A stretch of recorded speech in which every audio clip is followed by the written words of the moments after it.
The world is nigh. Ireland acclimatising in Sydney for the last couple of weeks and a 3-test series against the Australians. They've learned an awful lot. None of the results went their way, but certainly in terms of the heat and the exposure, they managed to pick up a few things. Mel Robinson, former New Zealand international, is beside me, and Ireland up against it here, but they started well in Dubai. Can they start well here today? Well, that's the thing about Ireland. They haven't played as much sevens as other teams, so they did fade in Dubai. In that first game, they were absolutely fantastic coming out of the blocks. Canada, though, you know, they've got 5 changes from Dubai. They're stronger overall, in particular Farella and Landry coming back, and we all know how good Landry is in terms of scoring the points. So Canada the favourites, but you know, you just can never say never in this game of sevens. So Gabrielle Lee is our referee in charge. Ireland in the traditional green, Canada in their familiar red, and a couple of clouds have kind of cooled things down a little bit. It's almost like they knew the Irish were coming, the weather. Nice bit of reprieve, and it's going to be the captain, Lucy Mulhall, to get us underway.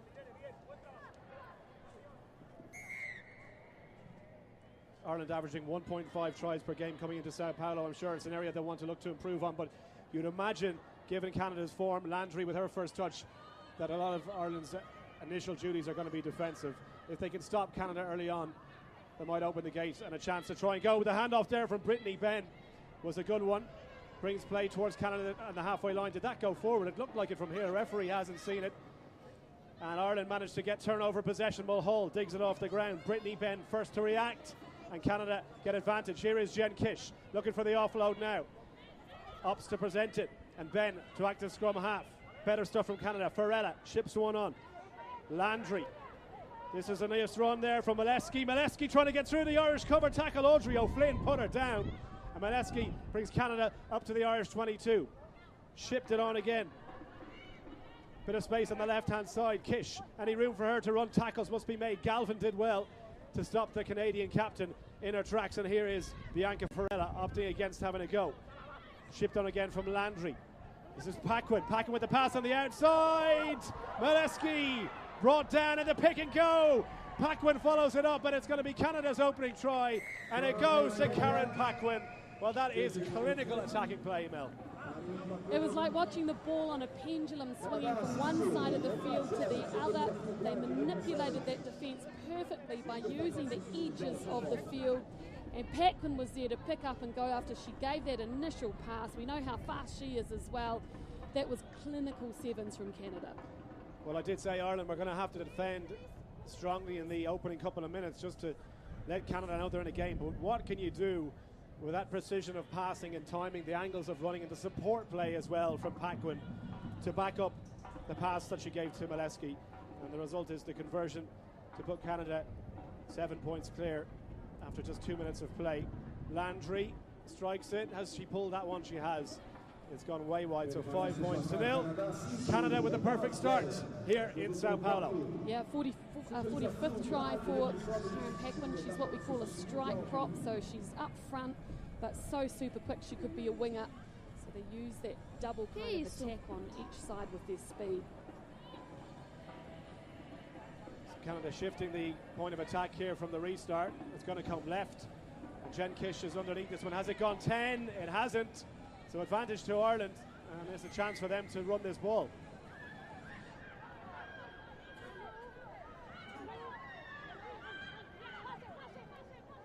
So tap in the centre. Megan Williams leaves it. Lucy Mulhall standing in behind it. Key playmaker for Ireland. The number 9. From County Wicklow, Rathdrum. And here she is, the captain. Little pass back inside to Stacey Flood. Ball goes to the outside.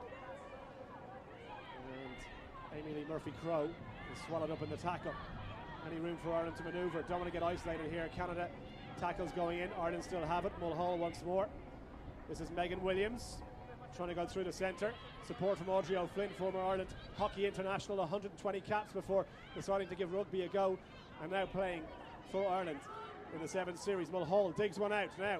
Chance to run here. Galvin trying to use her pace. Louise Galvin, she does have pace. Step even off her left foot, but the tackle was good.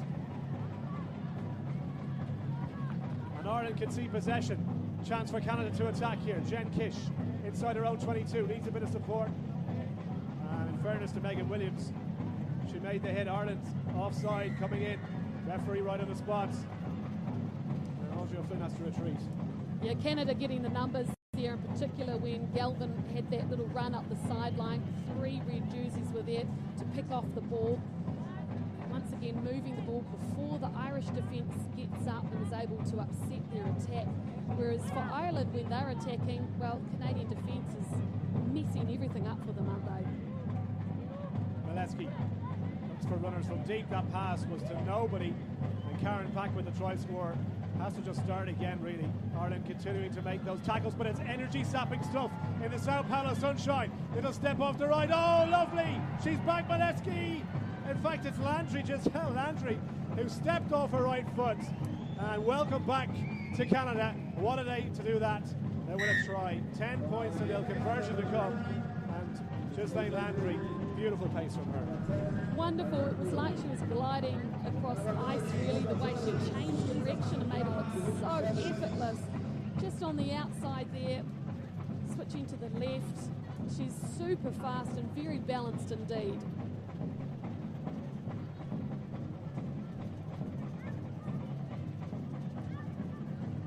Landry to convert her own try. Shouldn't be a problem. Flags go up. 12 points to nil. Canada in front and Ireland playing catch up. Well, they made a game of it in Dubai. Ireland managing to pin Canada back at one stage, 7 points each before the Canadians kick clear in the second half. But so far, they struggled to get outside of their own half. Ireland, bar that break from Louise Galvin. We've got 90 seconds to play before the half-time whistle.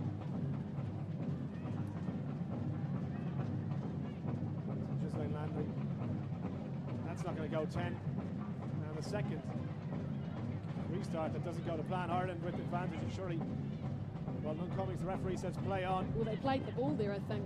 It did come off an Irish hand, so Canada with another chance to attack, and the hands let them down. Surely advantage to be played, and a chance for Galvin here. Jen Kish comes across, Galvin backs herself, but she's not going out of pace, the Canadian captain, and she gets a thumping tackle for her effort as well.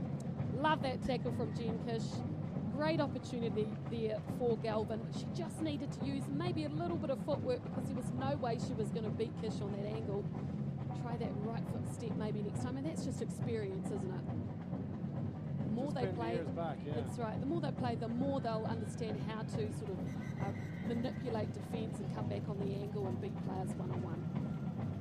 Ireland going to contest at the line out here. Kish goes up again. Look at the experience and the strength from the captain. Even in mid-air, the composure to set herself as Paquin. A try in the first half, and she's off again. Landry over the halfway line. They're going to give chase. I don't think that Stacey Flynn is going to catch her. She's not. Landry stretches the legs. This should be it as far as the first half is concerned. It's a third try for Canada, and Ireland in 2s and 3s in defence at the moment, and Landry touches down for her second try. Yeah, hands on the knees. That heat out there, unbelievable. Just see this here, Paquin involved. A beautiful pass to Landry, just popping back on that angle slightly.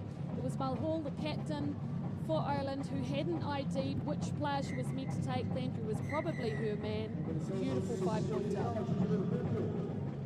There was the conversion. Again, cool as you like. And the half-time whistle goes. It's one team in control. Canada with 3 tries, 2 for Landry, and they lead by 19 points to nil against Ireland.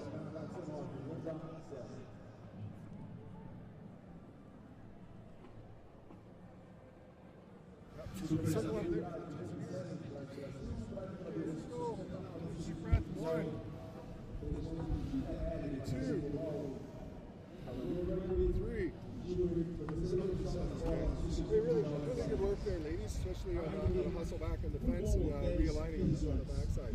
Right? Just patience. If we get caught, they're a bit spread out more than we expected. That's fine. Just when we make that second pass, we can look for a Y line on them right away, right? Or if the outside's calling it, give it early, and we'll just outwork them to that channel. Okay. Other than that, the defense is really good. The contest at the ruck is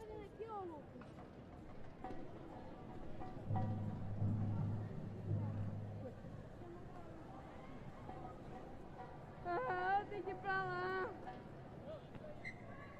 Mas já acabou o jogo. Yes, just good patience. That's all we need to keep doing. We don't need to offload. We don't need to rush this game. We have it in our hands. All right, so let's maintain possession. That is our main goal this half, okay? And no penalties. Ready? Yeah. 20x on 2, 1, 2, 20! Well, clear instructions from John Tate there. I mean, more of the same where Canada are concerned. Yeah, interesting too. They'd analysed Ireland. They'd thought that their defence was going to be a bit shorter, I guess, and pressed into the field because Ireland have actually covered those wide channels quite well so far. But fatigue will probably set in particular with Canada's very accurate passing game. They haven't made a mistake. It has been a clinical performance from Jen Kish and Canada in the first half. Ireland really want to get something going here. Shannon Houston has come in as a substitute off the bench for Ireland. And it's going to be Canada through Landry to restart. Got to hit the 10-metre mark, and she does so. And the bounce into touch. Did it come off an Irish hand? It did, you know, so Canada are going to get the pull in. Yeah, that's probably another area of work on for Ireland, that kick-off, because securing possession there is just so important, and they haven't been able to do that at that occasion. And I mean, that was a pretty perfect kick with not a lot of defence running up. Again, it's Jen Kish who secures line-out ball for Canada, taken by Brittany Benn in the midfield, tackled by Louise Galvin. A little bit of help from Megan Williams in to help her, and she's in over that ball. Megan Williams, can she get it? She gets the penalty. Great work by Williams for Ireland there, and that's what they need. Settle things down. First score for Ireland in the second half would put them right back in there.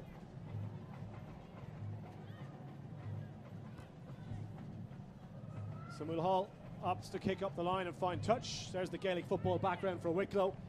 The right boot from the captain for Ireland. Yeah, no doubt that this Irish team have got some great potential athletes, and they're coming from so many different backgrounds in terms of sports. We have camogie players, we have Gaelic footballers, hockey players, basketball internationals, you name it. In fact, the least representation comes from the field of rugby. But as you say, this is a learning process this season for Ireland. They hope to be competitive, of course, in the Rio qualifier in Dublin in the summer. But for a lot of these players, still finding their feet in the rough and tumble world of sevens rugby. Galvin keeps it alive. Ireland hang on to possession. Amy Lee Murphy-Crowe, but they've just lost it, as I say, and Landry opts to spread this one wide. Where's that ball? Paquin gets thumped in the tackle. Really good one. And Landry picks it off the base. There's the pass. Canada, again, experts at keeping that ball alive and just creating the space. Brittany Benn straightens the line, fires one out. Well, decent hands there, you have to say, from Perella, just to hang on to that one. That was a rocket to the midriff. And Galvin comes away, but illegally so. And Canada get the penalty. And Kish says, let's slow this down and keep possession. Yeah, that's the message she had at half-time. She knows they're 19 points ahead. She knows this is a long, hot tournament. So any time you can conserve energy is certainly used. So Canada are going to take this one. And Kayla Molesky. Let's see what they decide to do from here. Jen Kish opts to leave it. They're going to work the blind side here. And why not? Landry trying to force a gap. Kish in to clear up. Ireland, was that a legal steal? It was. But then Kish takes it right back. There's no protection at the base of the ruck there from Ireland, and it could have been a counter-attack opportunity. Instead, they're going to have to defend for their lives, because another try in Canada surely will put the win to bed. Brittany Benn. Benn still going, and through the Ireland cover tackle, which really wasn't there. Underneath the post as well from Brittany Benn. Another try for Canada, and that one is locked in. The win as good as done. Yep. Like a hot knife through butter, Brittany Benn was sliced through. The defence here for Ireland, and in particular Stacey Flood, she'd had to work so hard to try and get over there. She couldn't catch Ben in the end, and it was very simple and very well done. And that's pretty much, I guess, the theme of Canada's try so far in this game. 26 points to nil with the conversion gone over, in Ireland, well, they look a little bit deflated. You wouldn't blame them. It's Audrey O'Flynn's birthday today. They were hoping to hit the ground running and cause an upset earlier on, like they did in Dubai against the United States in their first win. But they've been outclassed, they've been outpowered, and Canada firmly in control with 4 tries and just the 1 missed conversion. Well, very difficult taking on Canada. They were second in this Women's World Series last year. They are a classy outfit. They've been professional for quite some time. Mandy Marchak, first touch for her, is going to restart. And this one definitely goes to 10 underneath that one. Another substitution. It's Shannon Houston on for Ireland. and so too is Alison Miller, who is really the most dangerous of the strike runners in the Irish team, the Portlaoise player. She suffered a broken arm in Dubai, made 2 tackles with a broken arm, and thankfully it has healed just in time to take her place in Sao Paulo. She's tough, obviously. They're made of tough stuff in Portlaoise, and I should know. I married a Portlaoise girl, so I can tell you all about it. Ball off the top for Ireland and Stacey Flood to use. Can they get a try on the board here? Mulhall, lovely offload into contact, and Paquin makes the hit for Canada. Again, pass. Not the one intended. Ireland keep it alive, but it's just forcing the pass now. Handing possession back to Canada, and they won't need a second opportunity to run. Farella with the pass on the outside. This is Darling, who's dropped short. And recycle ball. That's been the difference. When Canada hit the ground, there's numbers there to protect the ball. That one looked like it went forward. Referee playing advantage to Ireland. None coming, so they get the penalty. Great work, the tacklers for Ireland. You know, they worked really hard to come back on this close side here when Canada stretched them, and initially that tackle from Alison Miller, I mean, that really saved a sure try. Mulhall again, the tactics of Ireland very clear there, using the boot, try and get into the Canada half, and then trusting their set-piece play at the line-out. As Claire Keohane comes in for Ireland, and Katie Fitzhenry also into the fray. Some tired legs there. I can tell you it's only 7 minutes aside, you might say, but the heat is energy sapping, particularly if you come from Ireland. Well, it's like running 100 metre sprints for 14 minutes as well as having to tackle people. So that'll tell you. Yeah. No easy shift in Sevens International Rugby. Again, look at the Irish line out. Clean ball off the top for Mulhall to work with. The deep pass to Amy Lee Murphy-Crowe. And again, Ireland recycle. Chance to go here for Fitzhenry. Little step, but again, Paquin equal to it. So too is Megan Lucan. Ireland recycle. Mulhall, any room for her to work through. Lovely footwork over the halfway line. Mulhall trying to sprint clear. Hasn't got the pace to beat the Canadian defence, but Fitzhenry in to offer her support as we approach 30 seconds to go at the end of this one. Ireland, I can tell you, I'd love to say the pool gets easier after this, but it doesn't. Australia and Fiji ahead. Pick and go, Ali Miller. Miller trying to stretch the legs and pumps the gas. I told you she was a lethal finisher, and the Portlaoise flyer gets Ireland off the mark. That's what she can do, Ali Miller. Well, the thing about Ali Miller is that she was probably sick of waiting out there on the wing for the ball to come to her, so she went up, she got herself involved, she picked it up and went straight through the middle, straight up the guts. Ireland, they created a number of opportunities they didn't use by using the space there, but in the end it was that classic player who finished it off. A legend in the 15s game for Ireland, and now into the 7th circuit. You can see why they want her to concentrate on 7s, Ali Miller, because that's what she gives Ireland. And in a team that is still holding itself in terms of its strength and conditioning, they put in a lot of work over the last couple of months since Dubai. And Mulhall with the last restart of the match. Result is not in doubt, but Ireland going to the final whistle. That's a beautifully timed restart. Look at that, right on the 10-metre line, and it comes off a Canada hand. So advantage, knock-on advantage being played to Ireland. Now can Miller get her second try? She's going to back herself. Miller against Darling, still going. Ireland looking to spread this one. They have numbers left here. Simple mishmash in hands, it would do it, but Canada equal to the tackle there. They go blind. Mulhall, was that one flat at best? Referee says play on. Again, still there for Ireland. And they do have an overlap. It's a 4-on-3. If they can get it through the hands. Canada illegal at the breakdown. Penalty to Ireland. And one last chance to make the scoreboard a bit more respectable. Well, they've started to find their feet a little in the second half, haven't they, Ireland? They've started to click, the passes are sticking, they've identified a game plan. They want to try and use that Miller out there on that right-hand side. Katie Fitzhenry waiting for the instructions from her captain. Fresh legs really have sparked some life into Team Ireland here. Trying the flat pass in the middle, Canada up very quickly. It went forward, that should be that. Well, you can see Lucy Mulhall disgusted But Ireland really in the last 3 or 4 minutes playing their best rugby. It was too little too late though. Canada comfortable in this one, 4 tries and winning out by 26 points to 7.